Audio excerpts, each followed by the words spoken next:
Alright, yeah, and welcome back to some more Magic Arena, and today we're going to be playing a little bit of Historic Brawl. Been a little while since we have, and I'm going to be doing something a little bit different today. We're going to be revisiting a deck that we have played very recently, mostly because this deck has received a couple of cards from Kamigawa Neon Dynasty, so hopefully we'll see them today. Only a couple new cards, but this deck is just fun enough that I wanted to revisit it regardless. I was just updating it in my personal time and played it off camera, and yeah, hit some of the new Kamigawa cards and had a lot of fun with it. The one Kamigawa card of note is Jinkataxius Progress Tyrant, a 7-mana 5/5. Whenever you cast an artifact, instant, or sorcery spell, copy that spell and you can choose new targets for the copy. This ability triggers only once each turn. Artifact, instant, and sorcery is basically our entire deck. And whenever your opponent tries to do the same, theirs gets countered for the first time. So it's one of those cards that's really powerful to get down nice and early. And how do we get it down nice and early? With our commander, Jacob Hauken, Inspector, a 2-mana 0/2 legendary creature, of course. You can tap to draw a card, then you exile a card from your hand face down. You can look at that card for as long as it remains exiled, and then you can pay 6 mana, and if you do, transform Jacob into Hawken's Insight, which says, once during each of your turns, you may play a land or cast a spell from among the cards exiled with this permanent, without paying its mana cost. And at the beginning of each of your upkeeps, you can exile the top card of your library face down, and basically do Jacob's flip ability. So you get the front side of Jacob with some extra spice on the other side. So allowing yourself to play free cards basically on as soon as you get to 6 mana, which can come down quite early. So the earlier you can get down Jinkataxius, the better, of course, right?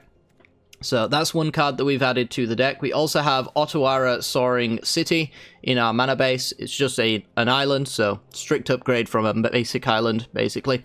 You have 4 mana, you can return an artifact, creature, enchantment, or planeswalker to its owner's hand, and cost 1 less for each legendary creature you control. Not terribly huge in applications, but, you know, it's better than not having it. And then we also have March of Swirling Mist. This deck wants to protect your commander at all costs, so having March of Swirling Mist be a 1-mana X-target creatures phase out, exiling a card out of your hand if you really want to, is really nice. You can also target your opponent's stuff here to stop them from existing, so it can be like a fog for you as well. And honestly, I think that's about it for the changes that I have made to the list. So not too many changes, but as I said, I just really wanted to play this deck because I find it a lot of fun. Oh, we also have Network Terminal. That's another one. So we got lots of mana rocks in the deck to make sure that we can hit that 6 mana earlier than turn 6. And Network Terminal is one of the new ones. Adds 1 mana of any color. Getting rid of, I think, the dungeon one I think I got rid of. Which adds colorless, so, you know, a little bit of an upgrade there. And then you can pay 1 and tap another untapped artifact you control to loot, drawing a card, then discarding a card, so finding the cards you need. The best card you ever want to hit off of Jacob Hauken is typically Omniscience.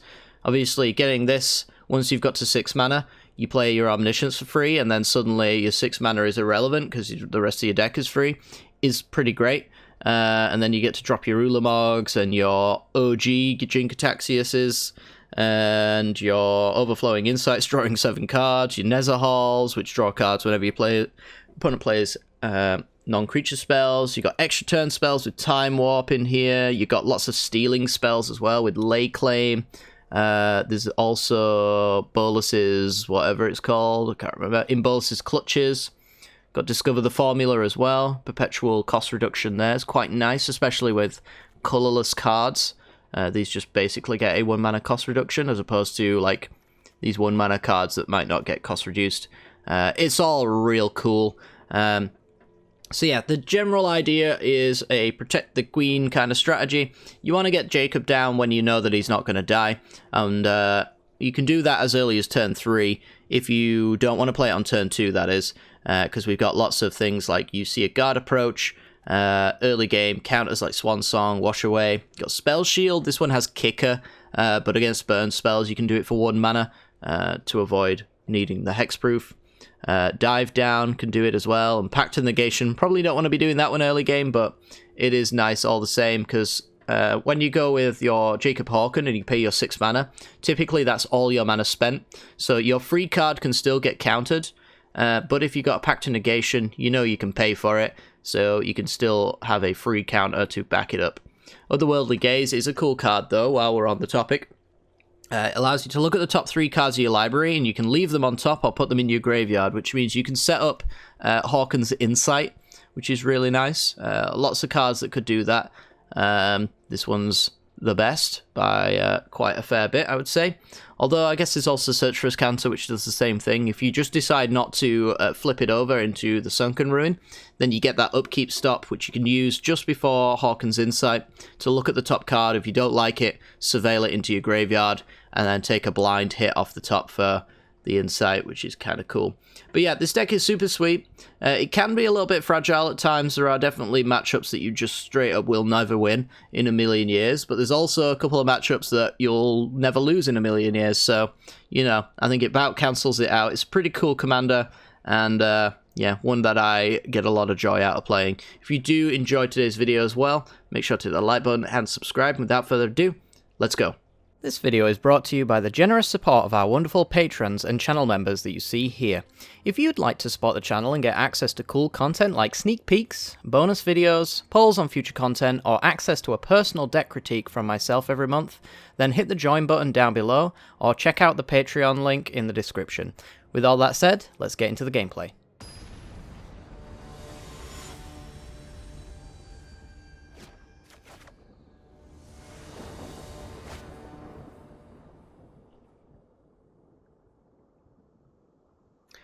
Alrighty then, we're in, and we're up against Gargos Vicious Watcher, so pretty much we only really have to worry about what our opponent's doing to our commander when there's a creature in play. On the draw, I'm going to keep this hand.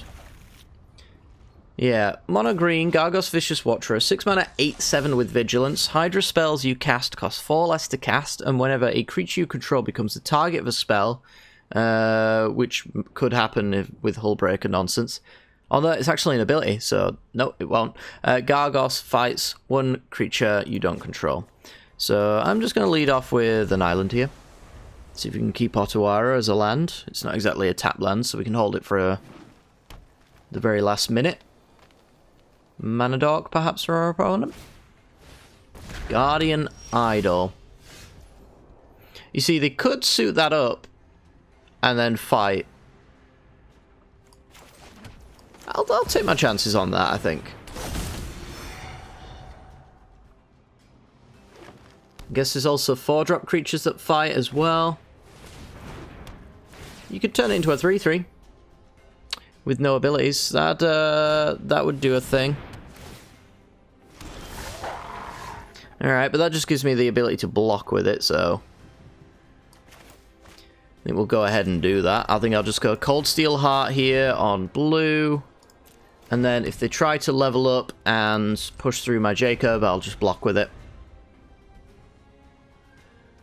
And then we hope for a land so we can play Jacob for 4 plus hold up and guard approach maybe.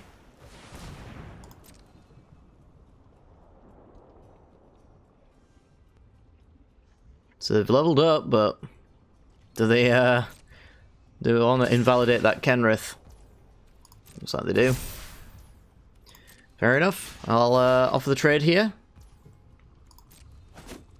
And we got it. Right. I think that works out for me more than it does for them, to be honest, but it's just my thinking. I'm actually going to go Replicating Ring here into Searcher's Canter. Mostly so that I definitely have Jacob plus you see a guard approach. God, this is such a wordy card. I can't call it approach though. Return to nature, okay. Because approach means something completely different. Oh, and Vivian? Oh dear. Let's see if your word Hits the wrong target in my opinion, but we take those. I don't know what their hand looks like, but personally for me, I would probably attack the mana, knowing that it means quite a lot to me. Vivian's going to be a problem, though, because Vivian can minus on my flipped Jacob. Meet my newest friend. So I'm going to need to deal with that. We do have Hullbreaker Horror, but the turn it comes down, it's not going to be able to do anything fancy. Well, that's 6 mana. I could get a Nezahal into play for free.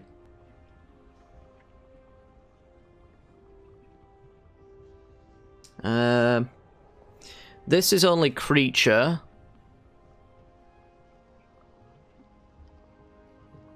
Well, I guess let's see what Jacob flips before anything else. Let's get as much information as we can. It's a land. Did we make our land drop? We did, right? Yeah.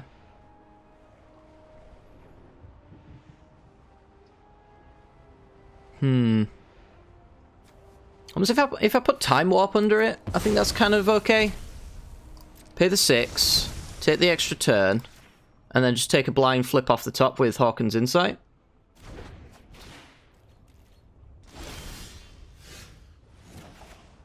Dwarf's Disruption. Not quite what I was thinking. Admittedly, 4, 5, 6. So I could play Nezahal.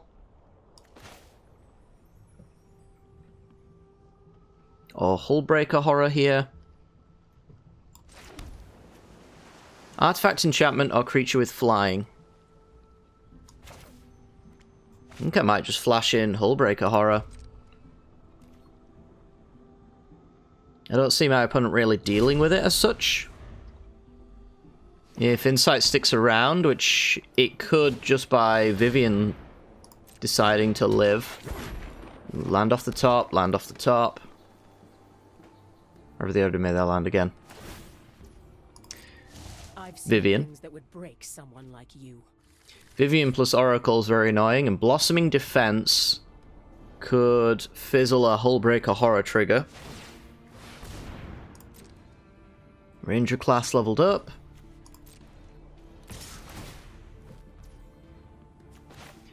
Alright.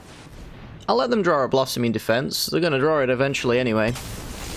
This way I get to take something out with me and then potentially kill Vivian by just playing any of my cards. I doubt they can deal 5 to Hullbreaker Horror here. So we get a land. And another land. Sometimes Magic just do be like that. Return non-land permanent to its owner's hand. You.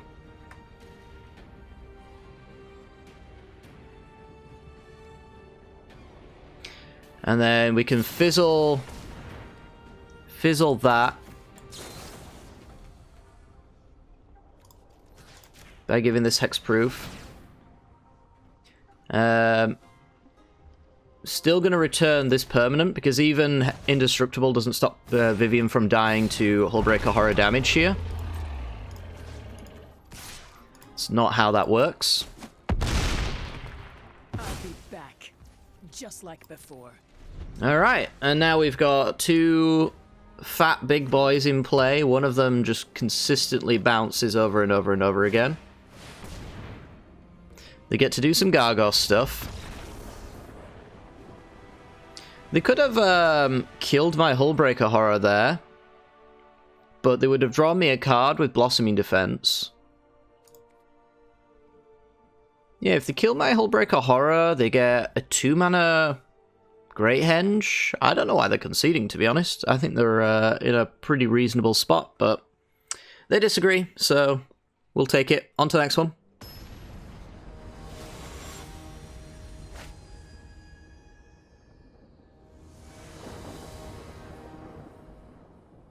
Alrighty, on the draw against Tezzeret, Betrayer of Flesh. This hand, although it has an Immortal Sun, I don't necessarily think it really does me any favors in this matchup. I guess Brainstorm could help me, and we're on the draw. Oh, go on then. Oh, yeah, you got me. Let's try it. Ooh, looks like they got the Street Fighter secret lair. So, Tezzeret, Betrayer of Flesh, a new commander. Not one I think is all that great. I'd still rather, I think, get the Affinity for Planeswalkers Tezzeret myself. Oh, that's huge. Omniscience under Jacob will win us the game. It's the best hit we can get off of Jacob.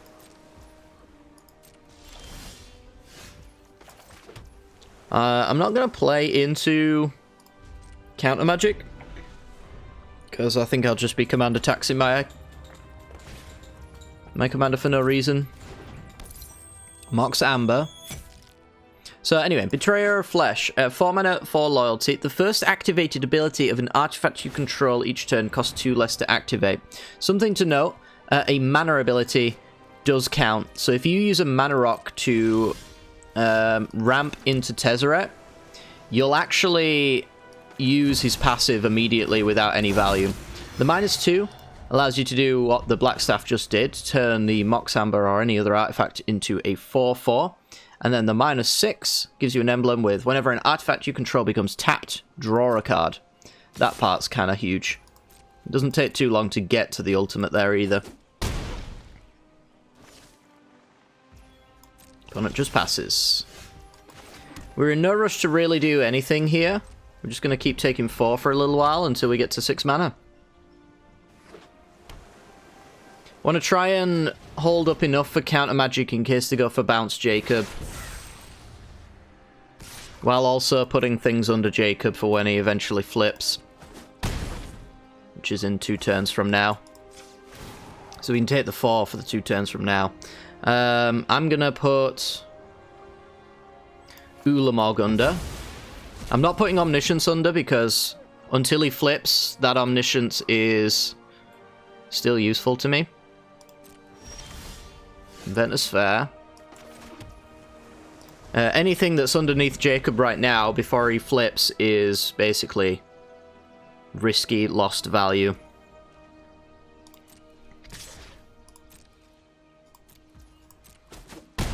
So take another 4.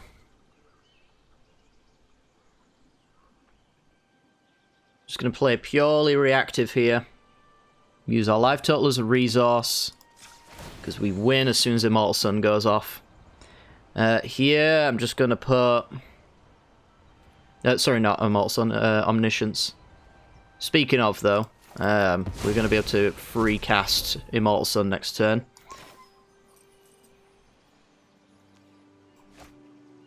I'm actually going to untap here, play the land, go for the flip, play the Omniscience. So, Omniscience comes down, pay it. No response from our opponent is allowed here, so we get Omniscience. See what they want to do with it. We've still got an Ulamog under there. Yep, totally fine. And we'll see if they can bounce or interact with Hauken's Insight, I suppose. I'm sure they've been waiting for that moment. So now they can play the Tezzeret. I can play Ulamog into Immortal Sun. Results. Keep working. So draw 2, then discard 2 unless you discard an artifact. So, yep, there's a draw 2, discard 2. They've got Thassa's Oracle in there, interesting. Nezahal, pretty good for me, but I think I'll just stick with Ulamog here. And let's attack their Mox Amber, because it's a mana source, and a blue source, I suppose.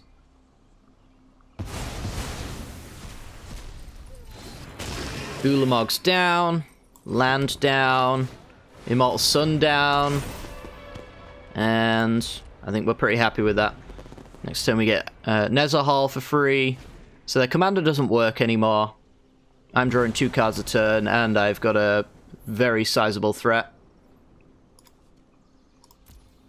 Buried Ruin doesn't get anything.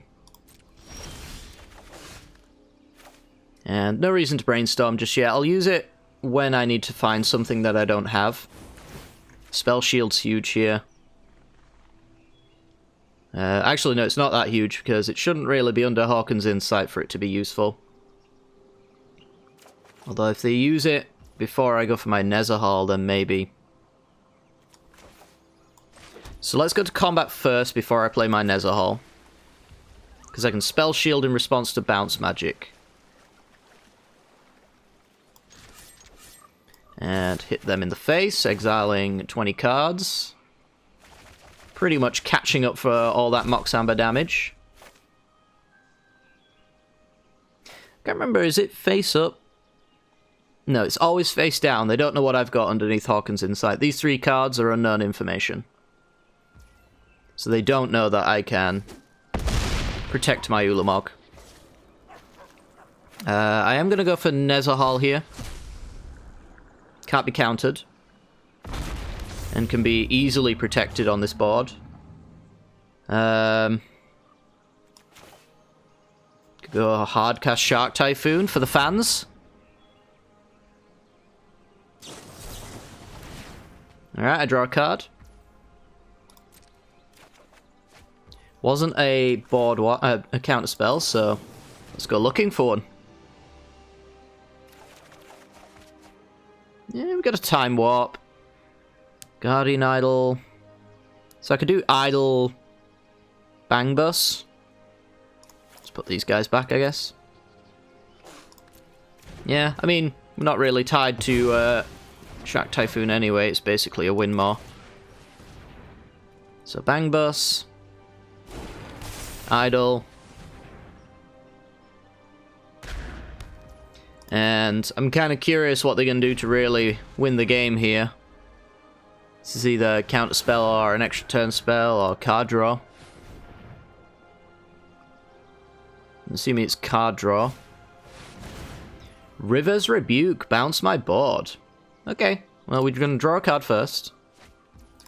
Then I'm going to keep Nether Hall in play. Getting rid of this, and 6, 7, 8. This would be 9. Let's get rid of... Well, actually, they're dead, right? Because I've got Time Warp. So, yeah, just get rid of anything. Back to my hand, please. Yeah, Time Warp wins me the game because it comes back as a 7/7, so I just hit them for 7 here.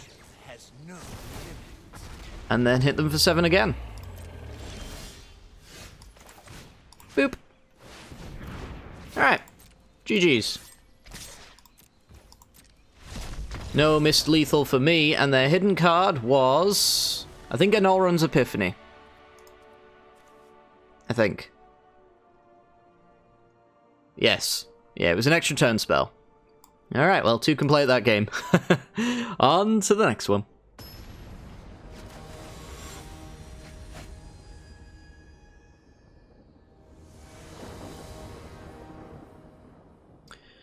Alrighty, opponent goes first. They're on Kahira and Gearshath. I think Kahira cares about dinosaurs, yeah, so they have no non-dinosaurs in their deck. So we're playing a thematic deck from them. For me, I am on the draw again with a hand. It's a hand. I'm just thinking, I can't really play Heirloom and Hold Up and Cradle of Safety on 3. If I played Jacob on 2. But, yeah, I guess it could work.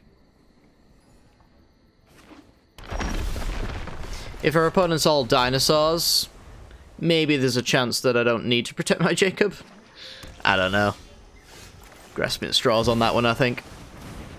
They can still play lightning bolts and whatnot. Let's see if they've got one. Kahira to hand. What does Kahira to hand say to me?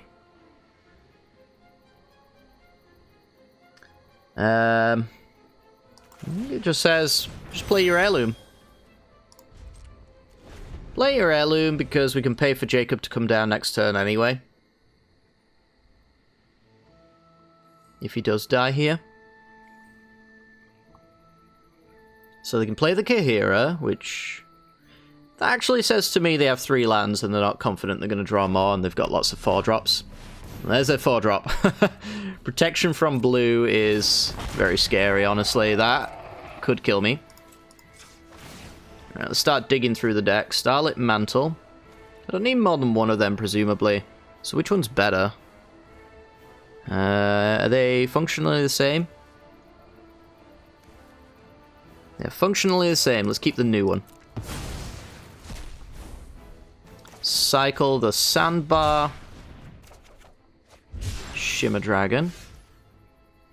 I'm looking for a colorless card that might be able to block that. I don't even know if we have many that are good. This will buy me a turn, actually, weirdly enough. 4, 5. I could do Bang Bus Draw. Try and get me to my 6th. And then I'm not going to foretell Epiphany here because I can put it under Jacob, and on 6, when I flip it, I can take my extra turn that way. It's maybe a consideration. Tokens from Epiphany are blue, Shark Typhoons are blue. Bang Bus is a 4/4, so there is that. I guess I had it in my hand all along. There's Kahira. Well, now it needs to be a 5/5. Crew 3, eh? So I couldn't cycle Typhoon, make it a 4/4, or do anything like that. So take 6. Gonna do the Jacob thing. Spell Shield. Don't need to hold that open anymore. So let's go Shark Typhoon under. Draw. My turn. Time Warp. That's going to be pretty good. So, Castle Vantress. Jacob. Flip Jacob using Alrund's Epiphany here. Take my extra turn. Blind flip a land and draw a land. So we're going to play Shark Typhoon for free. Going to take an extra turn again. Make a 5/5. Play a land, draw a card. Oh! Oh! Hard enough, eh? We didn't really have anything else other than Shimmer Dragon next turn, but we were going to see 2 cards a turn for the rest of the game, so who really knows? Yeah, until that Ceratops gets dealt with, personally, I don't think I'd concede here. But it's up to them. On to the next one.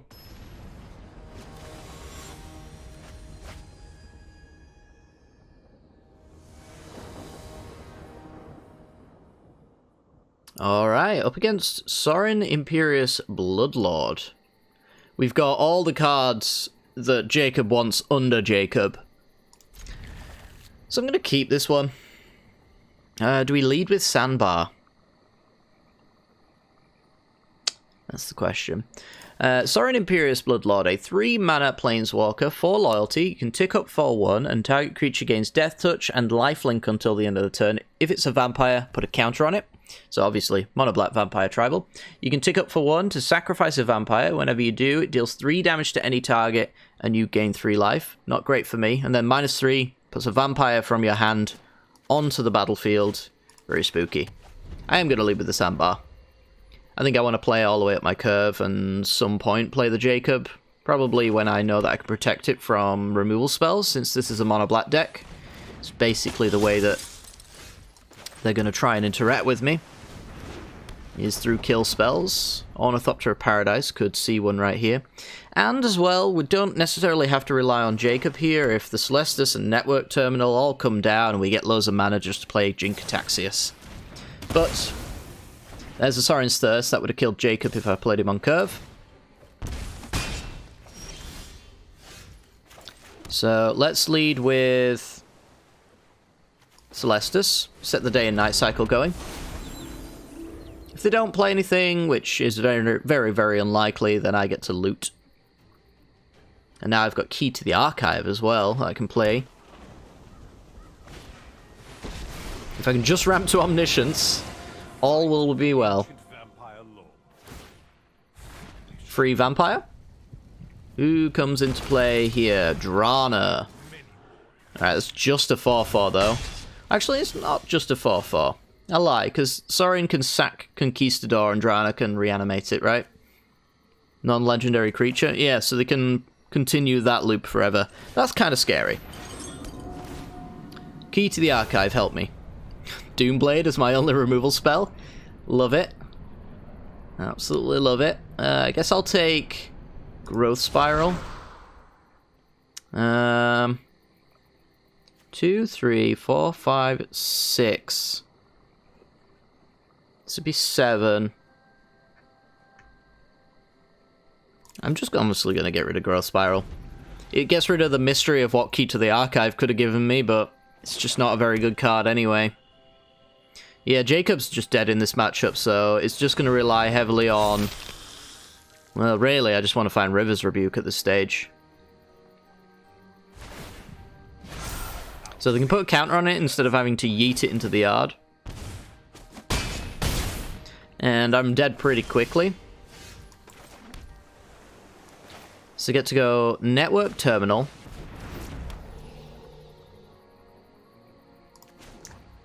And make it day and night. Lazatep Plating. Interesting. Get rid of Ulamog.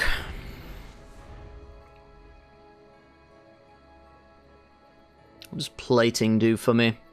Probably not much. They've probably got a stacked hand of removal. Gets me a 1-1 that I can block with. But yeah, I just don't... I don't see how I can live. It does say UN permanence, but now they sack here. Yeah. Pretty bad matchup. A pretty bad hand, honestly, for this matchup. Didn't really shape out the way I wanted it to. Very weird one. Anyway, on to the next one.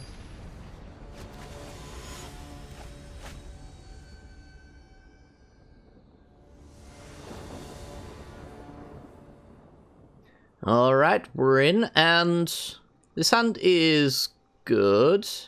Got a Mind Stone on 2 if we want to play around a 1-mana answer to Jacob, which our opponent could be running in like Lightning Bolt.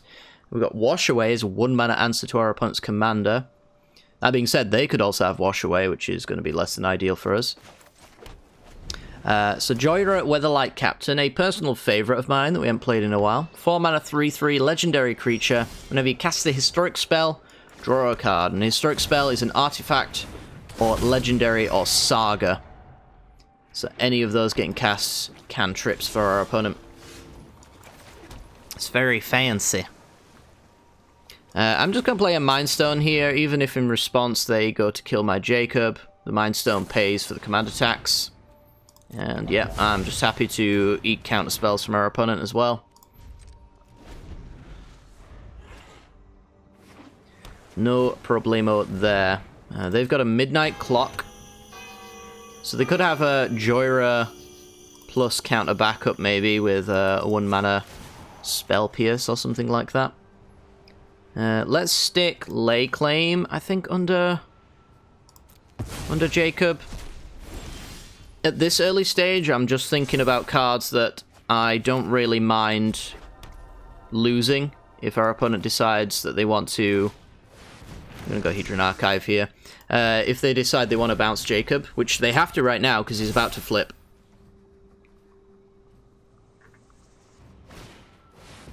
Joyra comes down.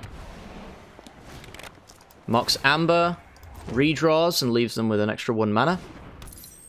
And see if they've got their land drop for the turn. Thomas Crypt, redraw. That should help them a little bit. Our graveyard, I don't believe, matters. Is it Guildgate? Past the turn. They can still... Oh, they can activate their Tormod's Crypt. Yeah, that makes sense. Alright, so we're going to go a little bit deeper. I think I'm going to stick the Time Warp underneath Jacob here. Opponent does their thing. So I could go Jacob, Time Warp. They could do like Spell Pierce or something, and then go to bounce my Jacob's Insight, my Hauken's Insight. I think I'm just going to go for it. Maybe they got an Unsummon now. They have to respond to it now, if they do want to do any Unsummon stuff. This is my last opportunity to put something free underneath Jacob, so I guess I'm going to do the Overflowing Insight. Although I could just hardcast it at some point. Let's go, let's just put an island under there. I'm not totally convinced that this resolves, so I don't really want to let the Insight just stick around. I don't really want to put good stuff under the Insight if it's not going to stick around. Words escape me today. Arcane Signet. I'd rather lay claim the Joyra. That would definitely, I guess, make them concede if it would work. So I control that permanent. What I'm going to do about it. If they don't like it, they're going to let me draw 7. Now I'm just going to bounce, bounce, bounce. It still lets me hold up and counterspell. And sets them extremely far back. Good game. Cool. Yeah, even if they had a legendary, which, you know, counts towards historic, so like Fibble Thips and things like that are kind of likely to be in their deck, or Barons, or things like that. That means that the Moxamba's going back and they can do their thing. I don't really care. I'm not actually playing a mana value 4 card off of that, so they can just do their thing. Whatever they want to do. We could have also gone Insight, but who cares? We won. Either way, onto our final game, I think.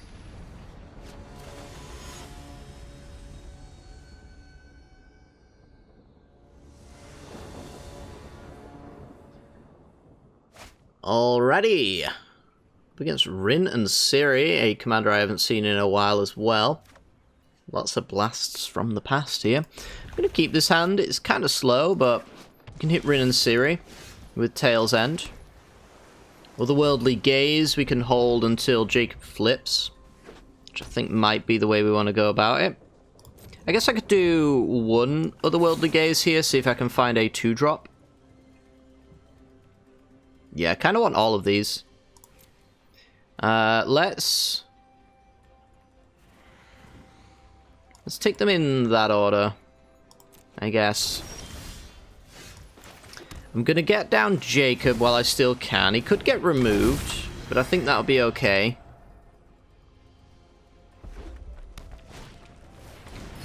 Arcane Signet for our opponent into Selfless Savior. Selfless Savior won't save you from my counterspell on the way down, so we're just going to hold that open.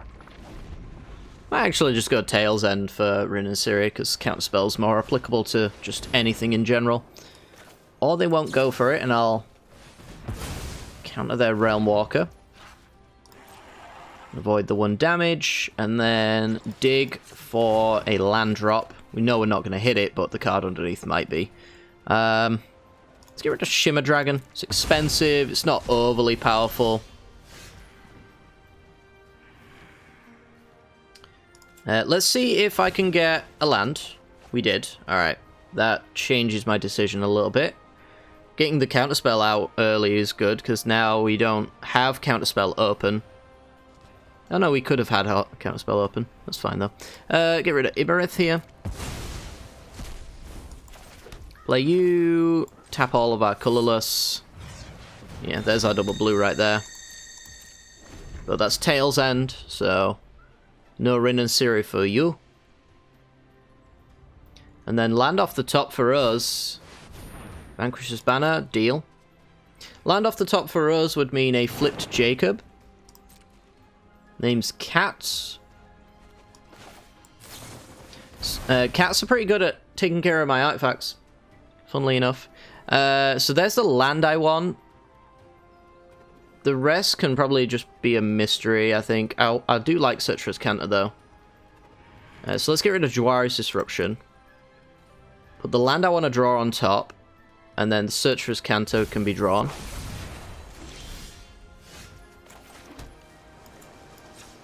So, do this. Rarest Rebuke sounds good. Yeah, let's just rebuke them. Boop. Alright.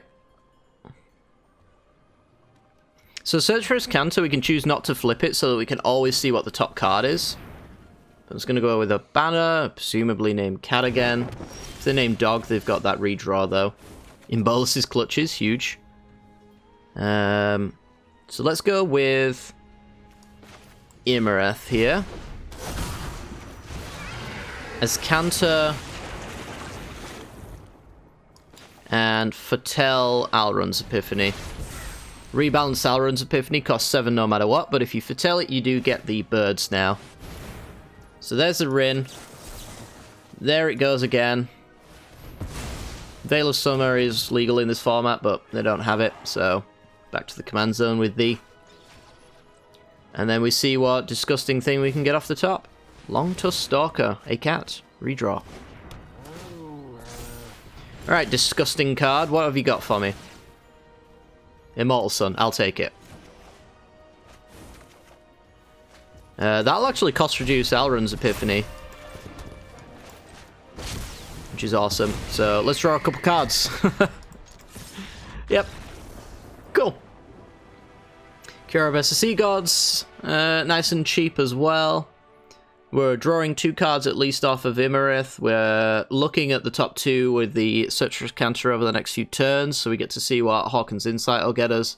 Anytime our opponent plays a good card, we can steal it. This is a legendary enchantment, unfortunately, so Shimmer Dragon wouldn't come close to getting that hexproof, but it would have a draw available to it, which is kind of nice.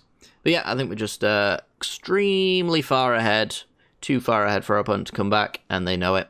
But yeah, that is the deck. Turns out we didn't actually see any new Kamigawa cards, except for Ottawa in our mana base occasionally. But that is just how it goes with random tweaks from the deck, to be honest. We've played like 7 games with this one, so I think I'm content with the content that I have recorded anyway, even if it didn't show the new changes. But trust me, the changes are good, the deck is pretty good, and the deck is a lot of fun for me, not for our opponent, and could be fun for you, but not your opponent, if you choose to craft it. Link is down in the description. If you do enjoy it, make sure to hit the like button and subscribe, and without further ado, going to end it off here. Take care, and peace.